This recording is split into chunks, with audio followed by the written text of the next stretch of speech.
Waiter. Yes madam. ആ പെൺകുട്ടി കൂവിക്കൊണ്ടിരിക്കുക. ഓ അതോ, അത് ഞങ്ങളുടെ ഒരു സ്പെഷ്യൽ ചായയാണ്. സ്പെഷ്യൽ ചായ? അതെന്ത് ചായ? എനിക്കൊരെണ്ണം വേണം.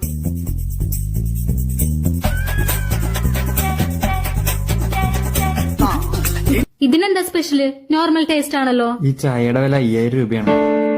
5000 രൂപയുടെ ചായ? ഓരോ വട്ടം കൂവുമ്പോഴും 100 രൂപ കുറയും. ഓരോ വട്ടം കൂവുന്നതിന് 100 രൂപ കുറയോ? No.